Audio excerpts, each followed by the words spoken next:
Alright, so, hey guys, how's everyone doing tonight? So, who here rides a bike? Yeah. So last month I had the very good luck of being in a bike crash on 60th and Woodlawn. And so I want to make sure we really internalize that word, guys, crash. Because it's not an accident. Accidents are fake news, alright? So say it with me, bike crash. So, I know you're thinking, oh, this guy's gonna spend the next 6 minutes telling me how bike lanes are gonna cure cancer and conquer climate change and maybe just impeach a sitting president. But I'm not here to tell you that because bike lanes are only part of the story. I want to spend the next 20 minutes telling you guys that you're all living in the Matrix. So, what I want to do tonight is I want to challenge your worldview. Because really, when you look at this, what do you see? You see this massive pickup truck and this poor little child, and you're right, that is the fragile male ego, right? Because crossing the street to buy your mocha skinny latte is actually more dangerous than flying to Ibiza. So what is American exceptionalism, really? Is it guns, God, and freedom? Sorry, I'm totally tripping up here right now. But this slide is really depressing. Look at this. This is where Americans drive alone to work. So I had the experience of going to Copenhagen and Stockholm this past spring. And let me tell you, first of all, everyone there is super happy, right? And the trains run on time, the buses operate like subways, and everybody rides a bike. And this is actually a real picture of me in Copenhagen. So, I think, where's my libertarians in the room? Right? So you guys are thinking this is all socialist propaganda, right? But let me tell you, this is actually real-life propaganda created by the American government during World War II to incentivize people not to use public transit, but to actually share their back seat with strangers. Like, who does that, right? So, more propaganda. So, I don't know if this is like the beta version of it, but driving solo, equating that with Nazism, really? So, that's quite elite. The point is that we've already had socialism, like central planning on the level of socialism. It's just disguised as American patriotism. So another one of my favorites, jaywalking, right? So first of all, why the J? Who came up with that? So you have to ask the car companies because they literally came out with advertising campaigns in the 20s and 30s to actually criminalize jaywalking. So this is totally made up, guys. This is a fiction. Don't believe it. So somewhere along the way, we really lost our way. And I'm not talking 2016, I'm talking 100 years ago. Our streets looked like this. And there's people everywhere. There's commerce, there's bustling trade, and there's lots of jaywalking, right? See it all? Yeah. So, next slide is going.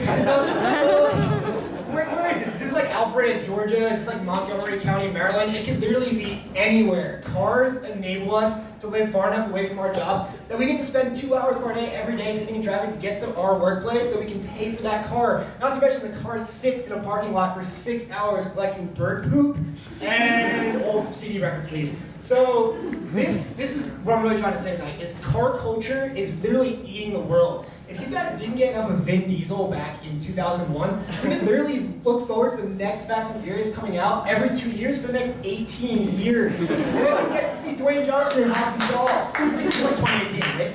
So I know you guys are thinking, what about that movie Speed, the bus, right? You guys have actually gotten to see that movie if there wasn't a time-ticking bomb attached to the bus. You couldn't go below 50 miles an hour, and you didn't get to see Keanu Reeves in a white undershirt. I don't think you guys would have. I really don't. So, next slide. Car commercials are baked into our subconscious tens of thousands of hours, right? And the funny thing about this is you ever notice every car commercial looks like this? Where's the traffic? Does it not exist? But I'm here to tell you guys, this next one that you're gonna see in 20 seconds. So this is real life right here, right? Hours turning into days, turning into years of your time shaved off, never to be had again. That's a lot of time you could be scrolling mindlessly on Instagram or watching cat videos. I don't know, that's lost GDP. So what I'm here to tell you is that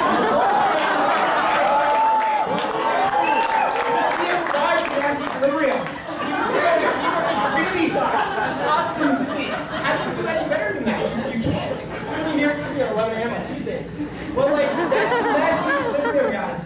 It always pays to drive a car. So, honestly, why does taking the bus in America suck so badly? One, most bus stops look like that. And two, Keanu Reeves is like nowhere to be found. So when I tell my friends, like, let's take the bus somewhere, their faces literally contort. Like, it's the fastest way to lose friends. Say you want to take the bus somewhere. Oh, and if you want to ride your bike, you can't ride more than 20 feet in the street without encountering this guy. He's either putting you in the hospital, or he's checking himself into the hospital after having a heart attack for seeing a cyclist on the street. Like, why are you riding a bike on the street? What are you doing?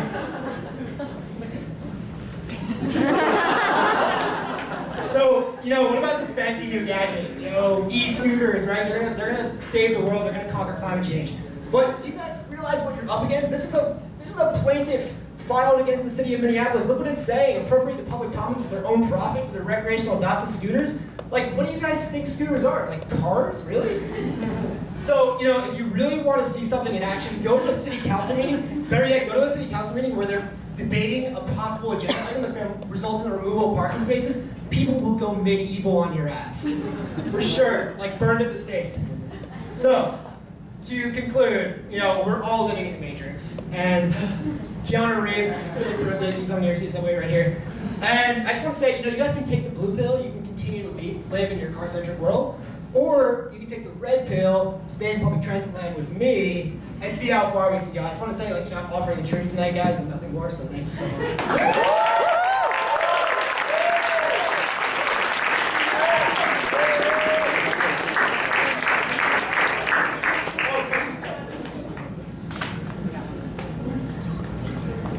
When's the last bike accident you were in because there's no bike? So I was in a bike accident October 10th.